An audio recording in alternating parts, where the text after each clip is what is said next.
This is actually the second time I've had to record this video. I recorded it, I edited it, I put it together, it was lovely, and then when I output it and processed it, it was then laggy and unusable. Part of the fun, I guess, of being a fledgling YouTuber. Gonna have to deal with probably a lot more of this, but I hope my new PC arrives soon.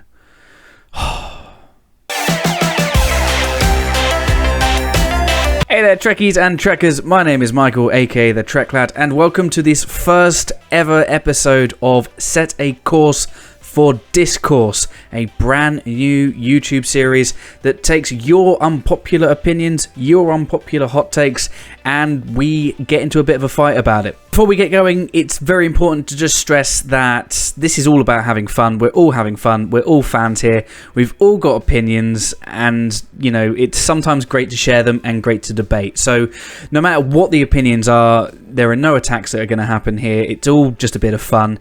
If you do feel you need to reach out to these people, please don't give them shit. Don't give them shit for their opinions. At the end of the day, this is all just a bit of fun. We're all here to have fun. And let's all just be nice to each other, shall we? Alright, let's get into this. Enterprise has the best opening sequence. So we're starting this series with me kind of agreeing with someone. Enterprise, in my opinion, I mean, let's be real, it's not the best opening sequence. I mean, I still think that belongs to Voyager. But a lot of people rag on Enterprise and its opening sequence, and I don't really get it, really. Enterprise came out in 2001, and that's when everybody was putting lyrics and things and making everything edgy, and they were looking to take Star Trek in a bit of a different direction. Appreciate that, and appreciate that appreciate that not many people liked it at the time, and even to this day. But I'm firmly in the camp of I enjoyed it, I liked it, definitely a product of its time. I do think that the song "Faith of the Heart," or "Where My Heart Will Take Me," depending on what you call the song, is Star Trek incarnate. The lyrics are Star Trek itself. The wonderful opening shots and the montage of humans going from having airplanes to traveling through the stars is a very cool and inspirational and very Star Trek kind of thing. So I liked it. It's not the best opening sequence, so I'm going to disagree with you there. But it's not the worst, and it doesn't deserve all of the hatred that it gets. It's definitely, unfortunately, divided people. I'm definitely on the camp of I enjoyed it, and that's all that matters to me. TOS is awful. Well, I'm not going to say it's awful. I'm going to say that it's dated. Star Trek, the original series, came out in 1966. You know, I'm going to go there. I'm going to say that TOS is a product of its time, because that's what it is. It's a very old show. It's very dated now. There's a lot of stuff in it that, you know, isn't good. But there is a lot of stuff in it that is still good. I will say that TOS is not really at the top of my watch lists. Occasionally I'll indulge.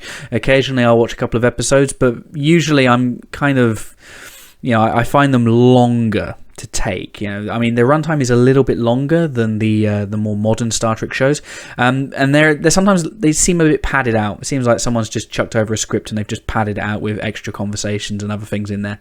You know, so I don't think it's awful though. I don't think it's awful. We have to remember that without TOS, we wouldn't have Star Trek. So without the adventures of Kirk, Spock, McCoy, the Enterprise, we would not have Star Trek. So we have to kind of give it a little bit of respect. Is it dated? Yeah, absolutely. Yes, definitely. Are there some episodes in there that you watch and go, what were they smoking? Because some of those writers were on things. Absolutely. But to say it's awful, no, I don't think it's awful. I mean, that's your opinion. But to me, it's a product of its time. It is what it is. And without it, we wouldn't have had wonderful Star Trek. And I wouldn't be sat here talking to you and arguing with you about Star Trek. The TNG opening credits theme music is the worst. Oh, come on. We know that's not true. I mean, is it derivative? Is it a bit lazy that they decided to just put the fanfare from the motion picture in TNG? Yeah, maybe. But at the same time, we have to remember what they were probably trying to do was establish this brand new, very, very different iteration of Star Trek and base it into the Star Trek franchise. Make it familiar to people that were probably going to go, what is this? Is this really Star Trek? Hashtag not my Star Trek. Obviously, they couldn't have used hashtags because it was 1987 and those things didn't exist. The hashtags did exist, but Twitter did not. Go figure. But they had to connect it somehow, and it made total sense that the iconic Jerry Goldsmith fanfare for the motion picture would just feature as the main music, and I like it. I don't think it's the worst. Is it? Does it show a lack of imagination? Potentially, yeah. I mean, what, are you sad that Jerry Goldsmith didn't come up with the Voyager theme for the Next Generation?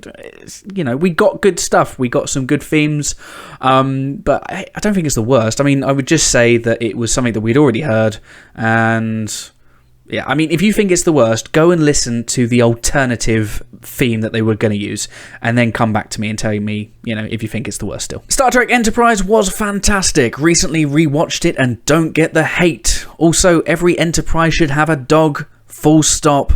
Porthos was the best.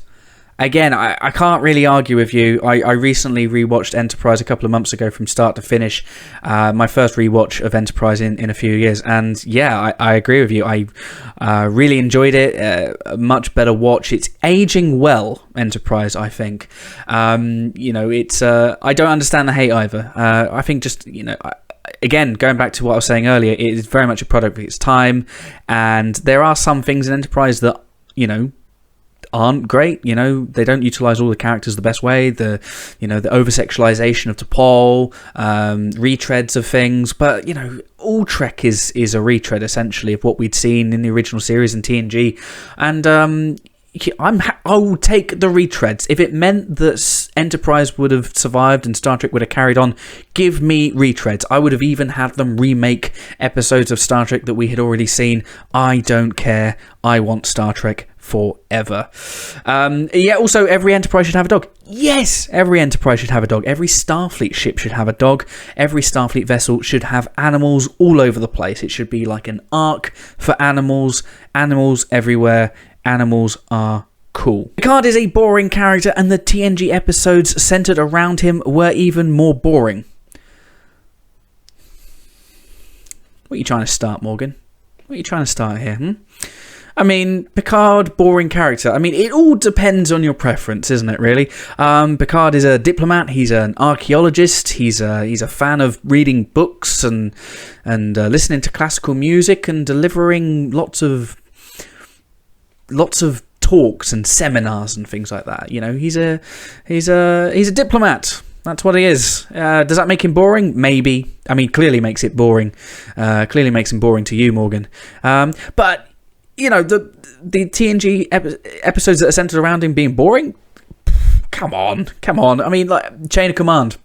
Great, amazing. The way it deals with the themes of war crimes and the interrogation of people that have been kidnapped. The Inner Light, an absolute classic. It's an amazing episode. The exploration of what happens if you distill a life into 25 minutes.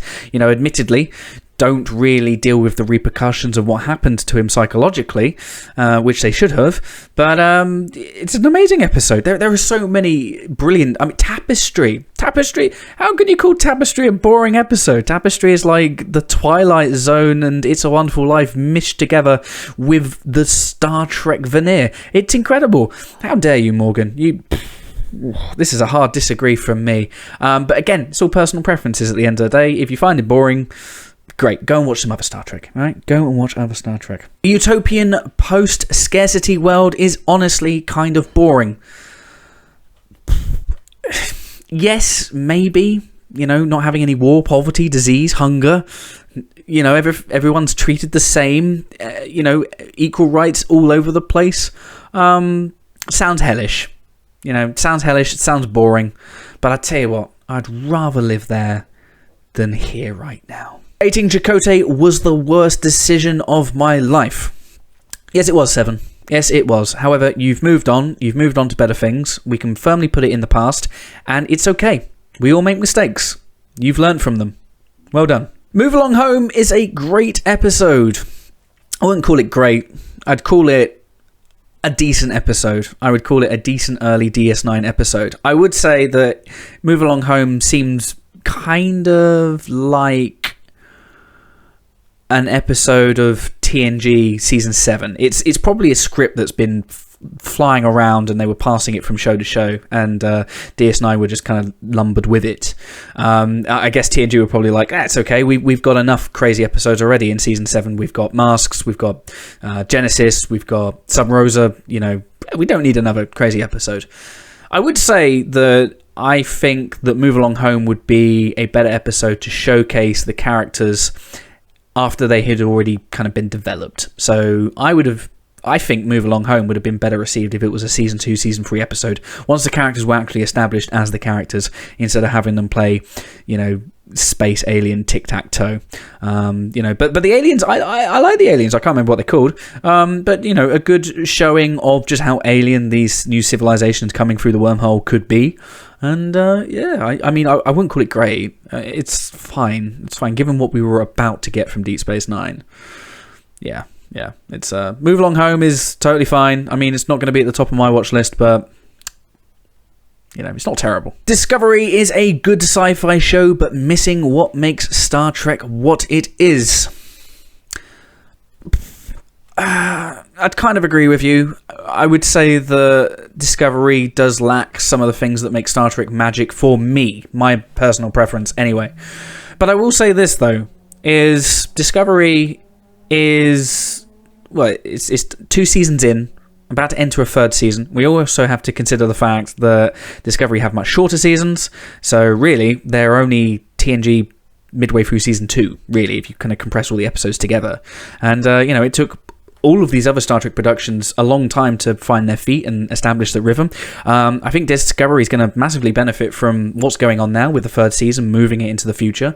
They're no longer going to have to do canon gymnastics to make things make sense in the universe, which is great. And I think that we're going to go back to this exploration of the universe, which is great, and Discovery can actually go and discover instead of fighting bloody Klingon battles, going to a wonky mirror universe and following some Red Angel across the bloody place. But Discovery will be a good show. I think it's a good show now. It's not my personal favourite at all, and I will prefer to watch other Star Trek over it any day. But I do think that it is at the moment missing the hallmarks of what is great Trek. But we're so early in the run. Granted, it does need to be greenlit for other seasons, and if it is, great. But I think we're still early in the run, and there's a lot of time to go, and it means a lot to people already, and who's to say in a few years' time we look at it and we go, yeah, it was actually good. So let time be the judge. The Inner Light is overrated.